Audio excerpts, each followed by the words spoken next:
you go through grows you, exposes who you are. Let's sing it one more time. Everything you go through grows you, grows you, and everything you go through grows you, exposes who you are.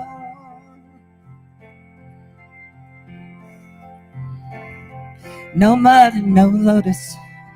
Haven't you noticed the patterns of pain in your life?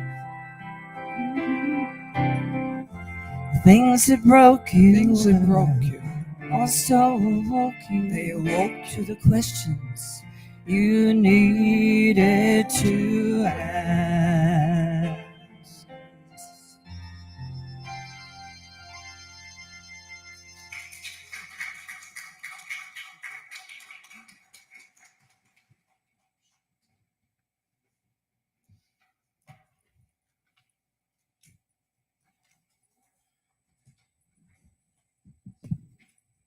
Beautiful as always. Thank you, ladies. Just beautiful. And isn't it absolutely the truth? The truth. And well, today we are very blessed. Yay! I get the honor of introducing Reverend Jean Bell today. And I want to tell you a little bit about her. All right. She serves as the Associate Minister of the Spiritual Living Center of Atlanta.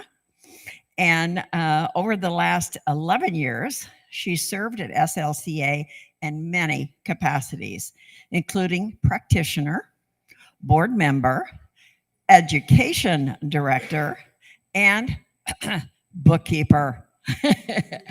Reverend Jean hails from Brooklyn, New York. Marcia, you'll love that. And she's lived across the country and abroad before finally settling in Stone Mountain, Georgia. So she comes ways to see us today. She was introduced in Science of Mind in 2001. She became a licensed practitioner in 2005 and a licensed minister in 2022. In a previous life, listen to this, y'all, Reverend Jean served in the U.S. Army as a drill sergeant. Woohoo!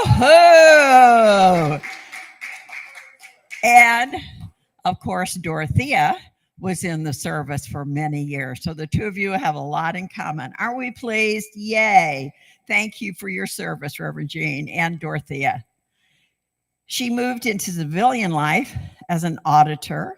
And finally, her deep love for the science of mind and spiritual philosophies has called her into ministry. Reverend Jean is also the author of a children's book titled Brookie's Adventure. It's a metaphysical children's book that helps child understand that God is all things, and expressed through all. By the way, you give a busy person more things to do, they get it done. Well, I just had the experience of the last few weeks sitting in a book study of Reverend David Alexander's book, and Reverend Jean was our facilitator.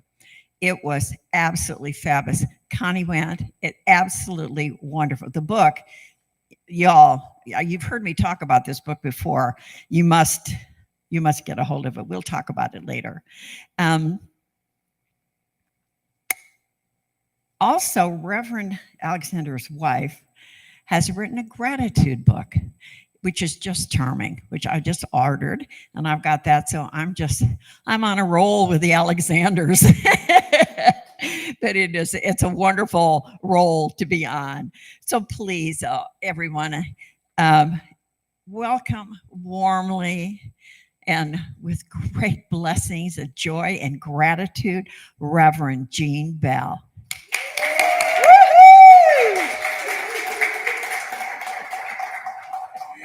Thank you, sweetheart. Don't you just love Sandy? She touches my heart. I'm going to move this out the way. I don't want any echoes or reverbs.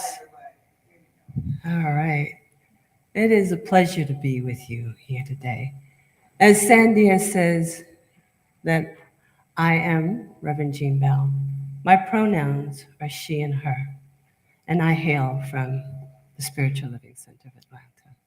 And it is truly my pleasure to be here today. Our Centers for Spiritual Living has monthly themes, as some of you already know. And this theme they chose is called the unstatus quo. Well, we get to tweak that a little bit because sometimes we're like, we don't particularly like that theme. So we went with say no to the status quo. And the theme throughout the month has been talking about taboo topics and how we should talk about these taboo topics more in our centers. Because these taboo topics are part of the status quo. And sometimes they keep us in a consciousness of otherness, of separation, of outsideness. And so this particular week, the Centers for Spiritual Living had picked, let's talk about sex. So I looked at that. Now that's a very, very broad topic.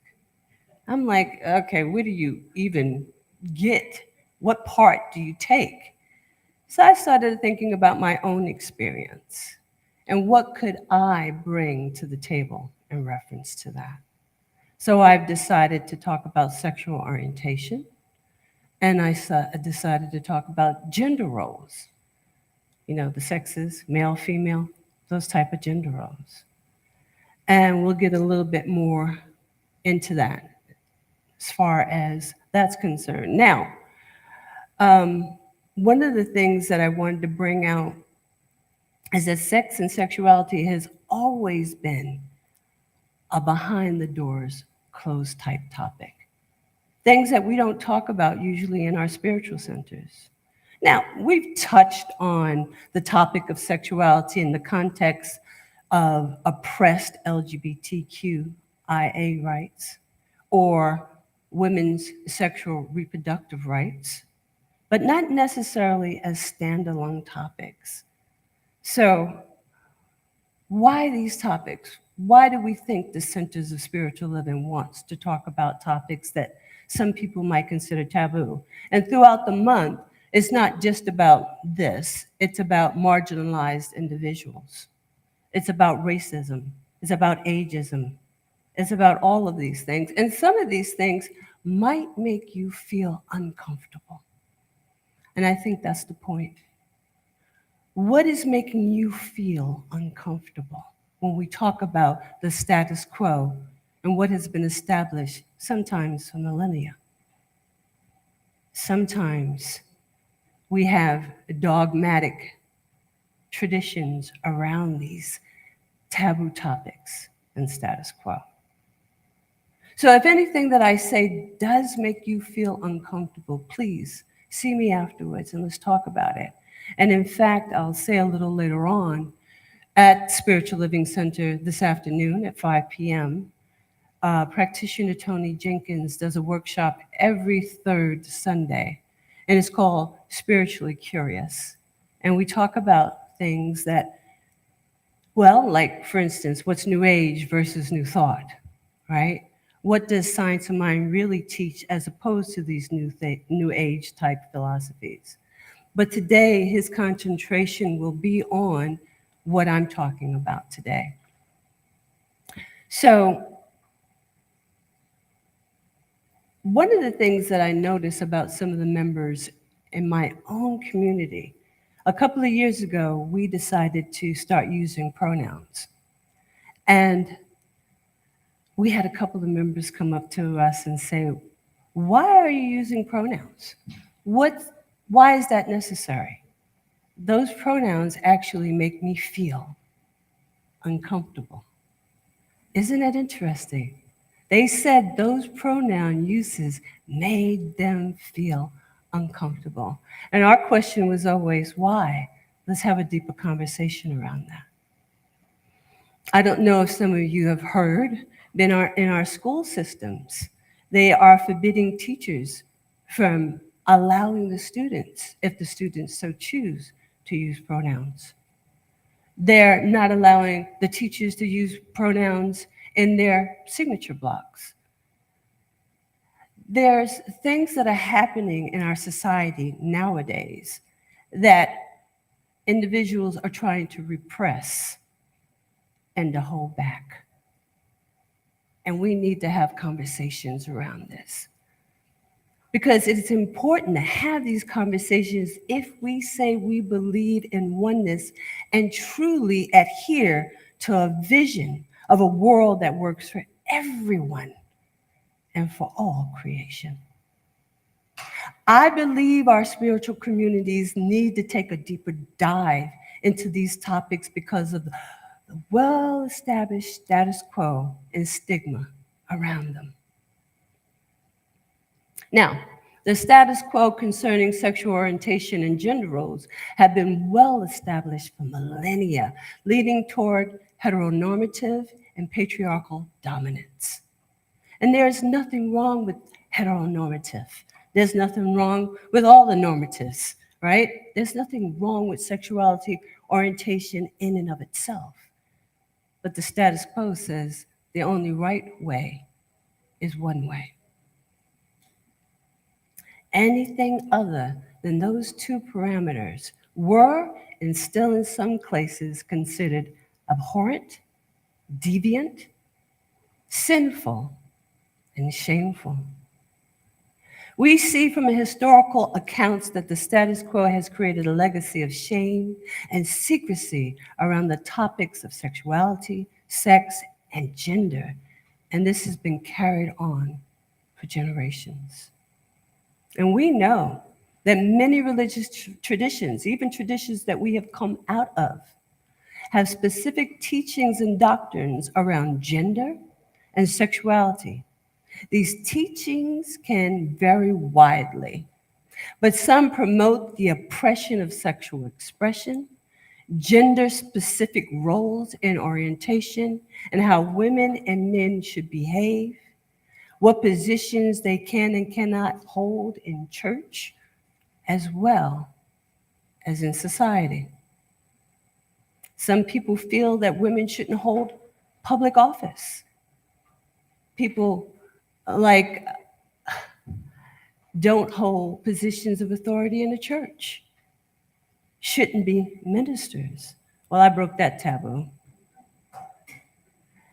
And I have personally experienced uneasy feelings and uncomfortable situations around my own sexuality and the denial phase I went through in keeping a career choice.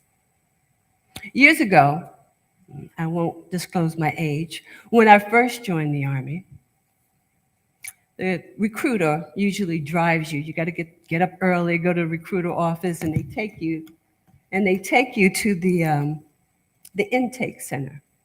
So as we were driving, he says to me, he says, I'm going to tell you what you're going to experience there. You're going to get a physical, you're going to get a psychological evaluation, and then they're going to discuss what type of military jobs that you're suited for based on your test scores. He said, and you scored really high, so you should have a whole lot of tests, a lot of jobs available to you.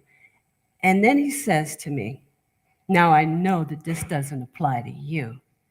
He said, but I tell all my recruits this anyway. He says, when they ask you whether you're homosexual or not, say no. He says, again, I know this doesn't apply to you. And I looked at him and I asked, I said, why would they ask that? Now, okay, this was the 80s, the early 80s. There was no Google. There was no Hey Google. There were no powerful search engines. And the only thing that I knew about the military was the pamphlets they gave me at the recruiting station. And that was failed to be in it. So I had no idea. And I was young. I was 22 years old back then. I said, why would they ask such a thing? He says, because homosexuality is illegal in the armed forces. I was like, all I could muster was, oh, I didn't know. Back then, I was trying to get away from a horrible economic slump that hit New York City. I had 2 great jobs coming out of high school. I worked for a banking firm, a major banking firm, and I was doing great. I got laid off. Then I found a job at a major insurance, a national insurance company, and I got laid off. Nothing to do with my work performance because they were very sorry to let me go. But Reaganomics was not working for me, and it wasn't working for thousands of people back in those days. So I looked into options. I said, well, the Army doesn't sound too bad. I could become a medic. I become a broadcaster. I become this, that, or the other. I said, and I could even get opportunity to go to college and get it paid for. I think I might do that.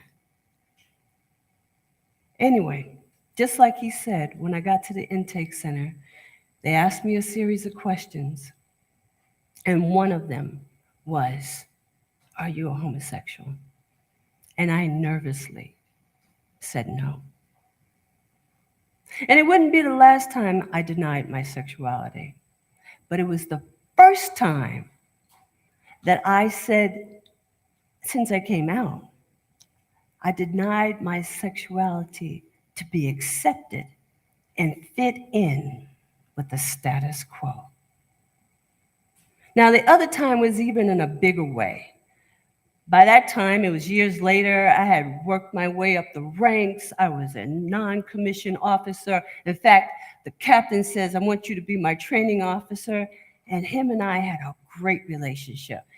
I was so fond of him. I looked up to him as a father figure, and he was fond of me. And then one day he called me into his office, and he had a worrisome look on his face. And he said, Sergeant Bell, sit down. And I sat down, and the first thing I thought, something must have happened to a soldier. Something horrible must have happened because he looked pained. And he said to me, he said, I'm going to ask you something, and whatever you tell me, I will accept as true. And I'm like, okay, this sounds not like it's going to go in my favor. And he said one of our soldiers were picked up for homosexual misconduct. And he implemented you, several other non-commissioned officers, and soldiers. And my heart started racing. In fact, I could feel it now. And I started getting angry.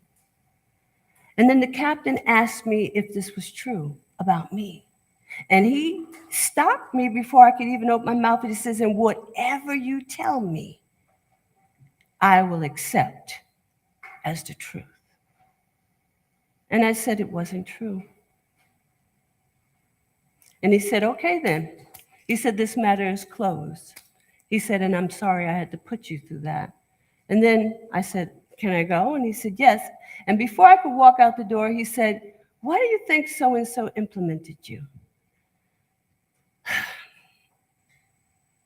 I quickly thought up something, and I remembered a situation where I did correct his uniform, and I told him that his behavior was unbecoming of a soldier. Well, it was true. I did say those things, but it wasn't all of the story. What I really said to this young, immature, 6'2", 225 pounds of a beautiful man was to stop acting like a girl on post. While in uniform, I said, because you are going to get yourself in trouble and get thrown out of the Army. I was telling him to conform to the status quo and to tone down his authentic self. That's what I was telling. Adhere to the status quo. You're going to be busted if you don't. I didn't particularly like him because he was proud of who he was. And he acted proud about who he was. And he was like, the heck with the status quo. Well, I went back to my office and I calmed down and I realized that I did not like living my life this way. That my career could be ended because of a key aspect of who I am. That I served in an institution that was willing to send me and others to war, but not fully and wholly accept me for who I am. An outstanding non-commissioned officer, highly decorated at that point in time, and did my job very well. And when I finally was willing to break away and leave the Army, I felt a sense of liberation living in Europe and being able to live out and proud. Now, don't get me wrong. I loved being in the Army. I loved being a soldier, and I was proud to serve my country, and still am. On the back of my car, it says U.S. Army. And I will always declare that I am fit to fight, second to none. Hoorah. Always. But at that point in time, the Army and the other armed services had a status quo that was fighting with my authentic self. So I had to make a choice. And even moving to the Bible Belt South, it was wonderful to find here in the greater Atlanta area a city that celebrated LGBTQIA+, and that is a mouthful, pride in such a big way. Now, things have gotten better for people in the armed services, and they can live their authentic selves. But it was a hard battle of acceptance and ridding the status quo. And even when their rights to be free and authentic was won, just one change in a particular administration, and some of you might remember this, they sought to take away the rights, not from all of the LGBTQIA, but just a particular letter, the T soldiers, the transgender soldiers, and they oppressed them. Now that has been reversed, now that there's a new administration in charge. But you see how things can change just like that. As we all can see, there's still so much work to be done to heal the wounds that have been inflicted to keep the status quo in place. Not just in matters of sexual orientation and gender equality, but across a whole spectrum of marginalized people that continue to be oppressed by the status quo. Now, having an open conversation around sexual orientation is one thing, and there are a lot of hurdles that still need to be jumped. Just because we're a part of New Thought, it doesn't necessarily mean that we all believe in inclusion and oneness in spirit. We all should. But there might be status quo beliefs still rooted in our psyche that we haven't not necessarily faced.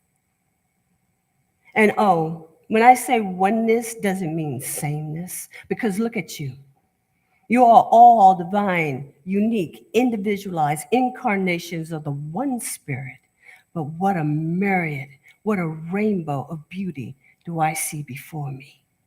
Each individualized, each beautiful in your own unique, authentic way. No, oneness doesn't mean sameness. We see the divinity in the diversity of life. There's not one type of bird. There's not one type of fish. There's not one type of tree. Spirit loves variety. The oneness I'm referring to is in the sense that all people are centers of consciousness of that divine spirit. And because we all are part of race consciousness, and I like to call it our collective consciousness, with its story of what is normal and what is not, with its status quo, even in our own beloved philosophy, I have witnessed the tendency of othering and segregating of those that do not conform to society's status quo of sexual orientation and gender roles. Now, Ernest Holmes said in the 1926 edition of The Science of Mind, life is androgynous. For example, it contains within itself both the masculine and feminine factors. The male and the female of creation comes from one principle. All come from the one, and all will return to the one, and all are now in the one and will forever remain in the one. Many centers talk of increasing attendance and attracting new people to this wonderful philosophy, this life-changing philosophy. What I want to know is that I want you to know is that people are seeking a spiritual home these days, especially young people. They want more than anything is to feel a sense of belonging for who they are. They want to feel a sense of belonging for who they are and to be accepted for their authentic selves. Are we doing that in our centers?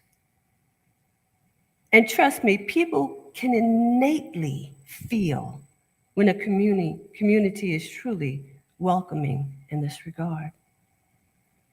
Now, on the topic of gender roles, history has shown that patriarchal dominance has been the status quo for millennia. Now, patriarchal dominance is defined as the characteristics of an entity, family, church, society, etc., controlled by men. We know that. And fortunately for us, in our philosophy, we have men that are strongly grounded and rooted in spirit. For they know who they are and they know who we are. And they don't try to stand ahead of us and keep us back, but they stand beside us. They stand beside us and they carry us forward with them. We are blessed in that. But there are other communities, other spiritual communities that maybe some of our relatives belong to, the Christian church, as well as other religions that have taught that women are the inferior sex, that women should be silent and under the control of their husbands or fathers. Women should not hold position of authority in church. And society mirrored those views of church because of its influence on every aspect of societal norms. The status quo kept women subservient and second-class citizens for a very, very long time. And in some religious communities, this is still going on. Reverend Dr. David Alexander, my senior minister, wrote a book titled Freedom from Discord. And he said in that book, feminist theology critically examines the patriarchal assumptions embedded within religious traditions and theological discourse. It highlights how traditional interpretations of scriptures, religious practices, hierarchical structures perpetrate the subordination and the marginalization of women. By questioning and deconstructing these patriarchal norms, feminist theology seeks to transform religious spaces into inclusive, empowering environments that honor the full humanity of all individuals.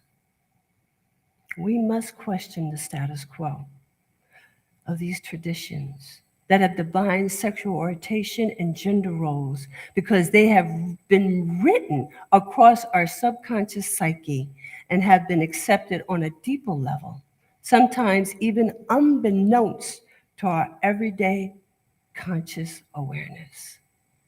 You know, it really wasn't that long ago that women had to demand and fight for their rights to vote. In fact, there have been so many women that have achieved so many wonderful things throughout history and had not always been willing or freely given the recognition that they deserve. I like to say that women had to demand the right to fight just to be equal, just to be seen, just to be heard. Did you know that women couldn't buy a house by themselves until the late, 1979s or something like that? Did you know that women couldn't get a credit card on their own unless a man co-signed for them? And that was also in the 70s. Did you know all these things, right? Women had to fight for the right to vote, and they didn't get that right until 1920 something, 22, something like that. I mean, what on earth? Women in my psychology class had been written about and said that we were too weak mentally to hold public office. Somebody tell Kamala that she's too weak to hold public office, that she's too weak to be a district attorney, that she's too weak to be a lawyer. Somebody tell Hillary Clinton that. Somebody tell Sandy Stevens that. Somebody tell these women in this beautiful office. None of these men will, because they know the truth. You know the truth about your women. These women in the late 1800s and early 1900s were suffragettes and abolitionists. And some of these women were also part of the New Thought movement. In fact, women played a very, very large role in the organization of the New Thought movement during its early formation, and they have not always been given the recognition that they truly deserve. Reverend David talks about the women's liberation movement in his book and how some of these women were motivated and influenced by ageless wisdom of New Thought theology. We all know the name Emma Curtis Hopkins. She was known as the teacher of teachers, a master metaphysician, a mystic, and a feminist. She believed that the changing role of women at the time was an indication of the divinity, of the divine feminine awakening in the world and in them. In Freedom from Discord, Reverend David writes, by 1895, Emma Curtis Hopkins had moved to Chicago, opened a school in 1895, opened a school of divinity, and was teaching hundreds of students, primarily women.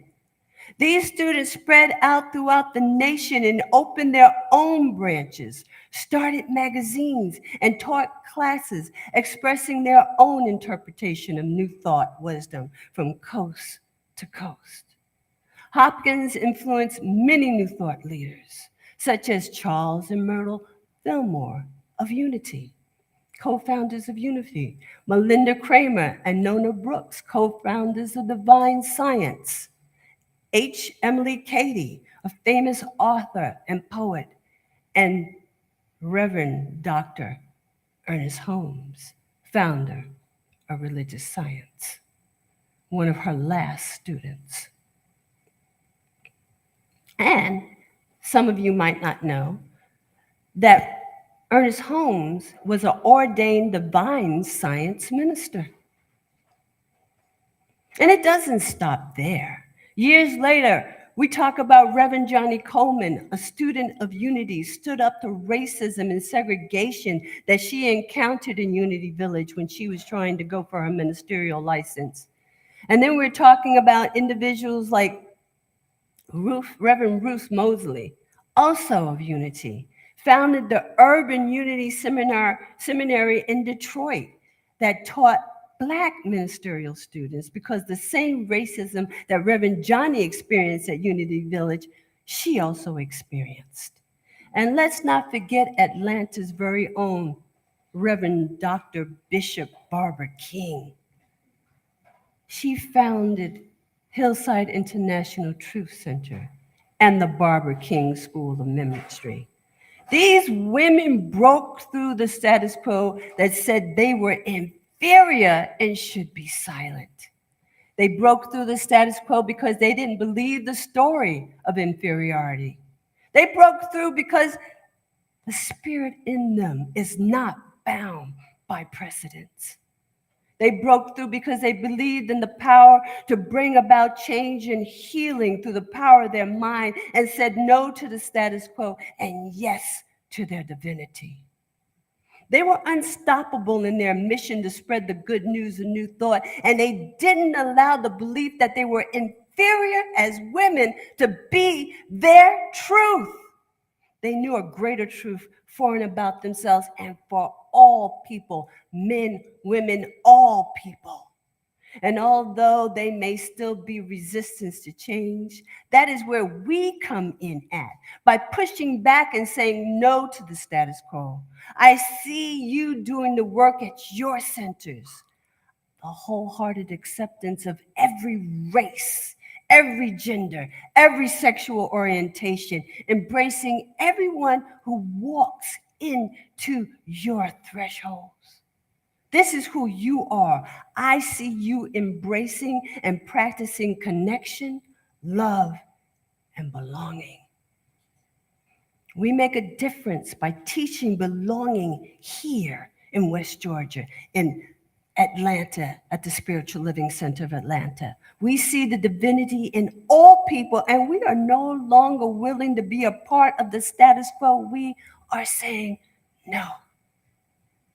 By addressing the stigma around sexuality and gender equality, well, it's going to require us to open and have honest conversations.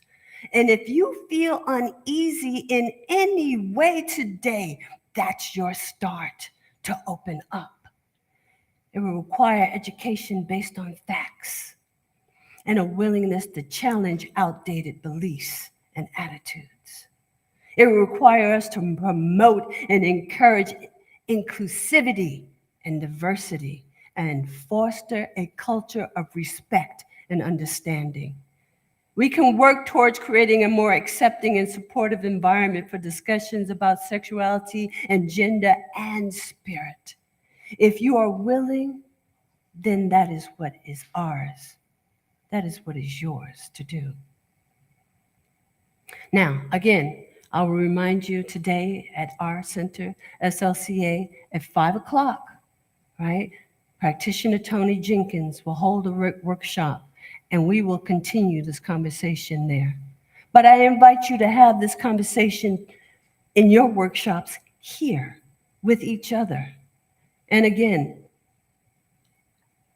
open your heart and mind to inclusivity and diversity, because that's how we grow.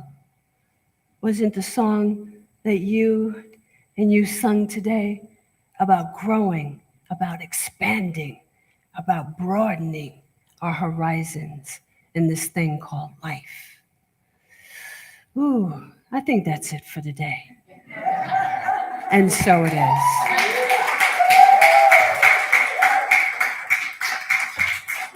So it is.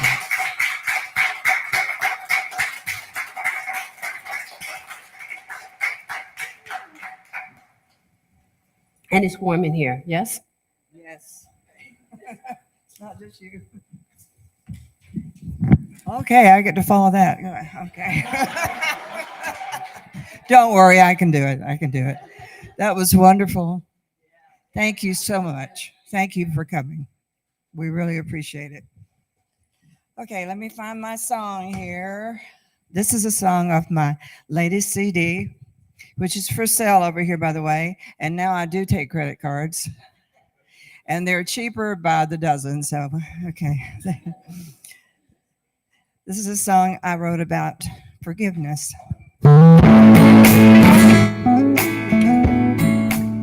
We all make mistakes.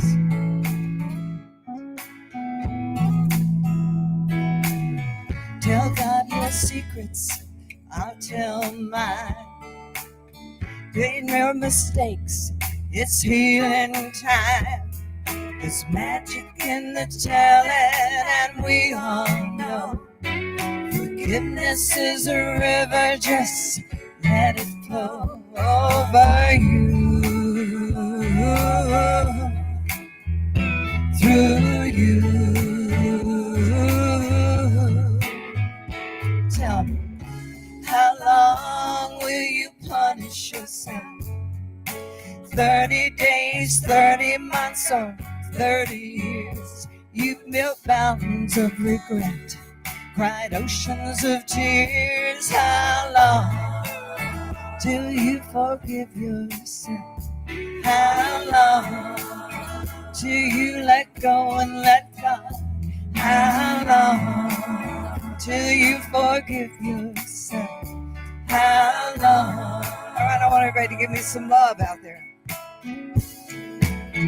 There's no mistakes here, just lessons to learn. Pray for tomorrow and let the past burn. There's magic in the telling, and I'm telling you, forgiveness is a river, let it flow through you, let it flow over you.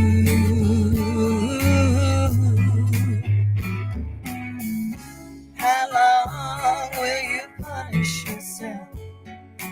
30 days, 30 months, or 30 years? You've lived mountains of regrets, cried oceans of tears. How long till you forgive yourself? How long till you let go and forgive? How long till you forgive yourself? How long? How long? To err is human, to forgive is divine. You built your prison and you've done your time. So it's time to forgive yourself. It's time to let go and let God. It's time to forgive yourself. It's time to let go and let God. You built mountains of regrets, cried oceans of tears, and it's time to forgive yourself. It's time to let go and move on. It's time to forgive yourself. Thank you. Thank you. You want your microphone back? Okay.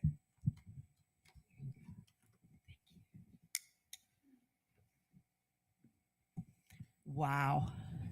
Wow. Thank you again, Reverend Jean Bell. Wow, wow, wow. I have to tell you all, when I went into the book study and Reverend Jean was the facilitator, I chose her class for me to go into because I knew what I was going to get. And I'll tell you, that first day, I was the only one there that was not a minister. All of the book study were ministers learning from Reverend David and from Reverend Jean Bell. It was quite an experience, and I loved it. And I know Connie also joined. It was a wonderful experience. You see why Reverend Jean is the head of education for SLCA. So this was a wonderful experience. Thank you again, Reverend Jean.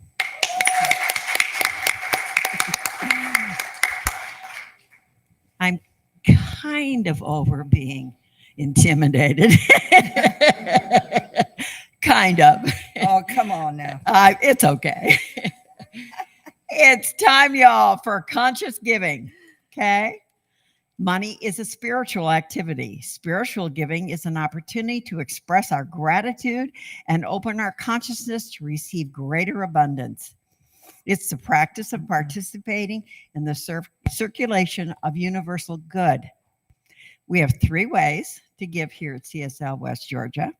You can put a card, cash, or check in the envelope found in your bulletin. You can donate online by accessing your personal Breeze account using the Breeze mobile app on your phone. You can also donate electronically with your phone by using the information found on the backs of your bulletin. This information is also being placed in the chat window for our online viewers. If you donate online, either using your phone or your Breeze account, please put an online giving card in the collection plate to acknowledge your contribution. If you didn't pick one up at the door, you can get one from the usher. Now, as one consciousness for prosperity, let us say together, freely I give with a feeling of abundance, knowing that my gift blesses others and myself as well. Freely I give, freely I give, giving from my heart and from my soul. Freely I give, freely I give, and the gifts come back to me tenfold. Sing it with me. Lovingly I give, lovingly I give, giving from my heart and from my soul. Lovingly I give, lovingly I give, and the gifts come back to me tenfold. And the gifts come back to me tenfold.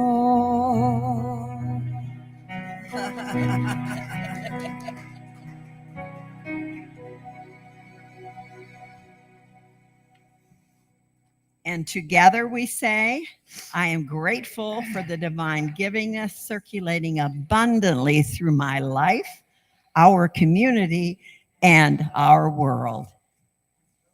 And so it is. And so it is. And so it is. Our favorite saying. Next Sunday, these are announcements, by the way. I guess I should have prefaced it.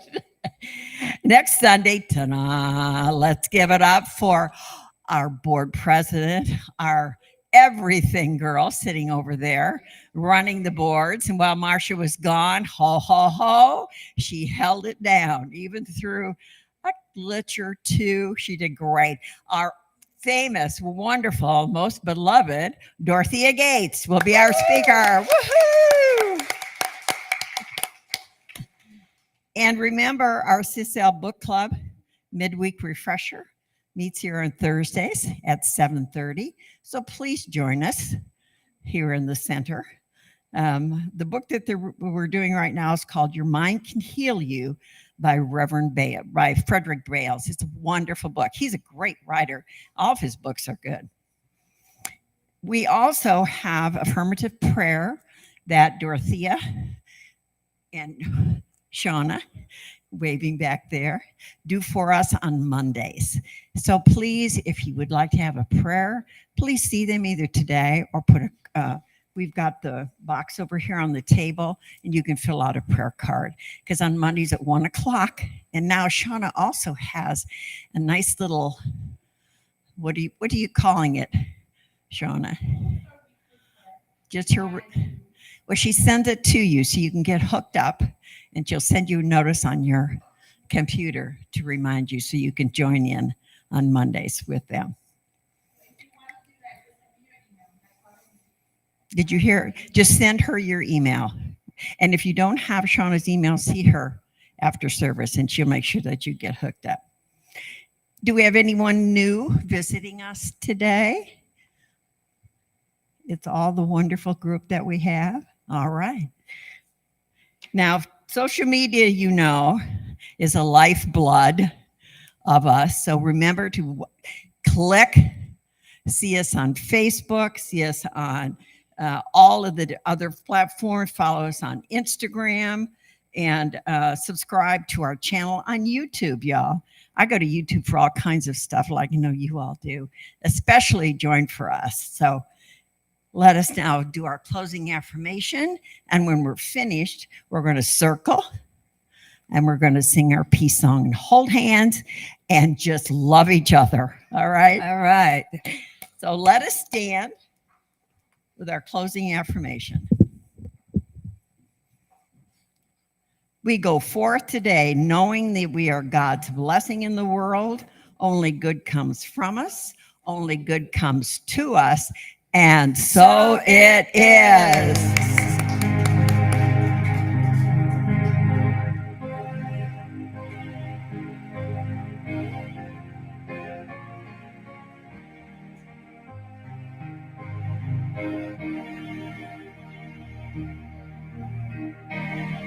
Yes, there is peace on earth, and yes, it begins with me. Yes, there is peace on earth, the peace that was meant to be. The Spirit of love, united all are we. Let us walk with each other in perfect harmony. Yes, peace begins with me. Yes, this is the moment.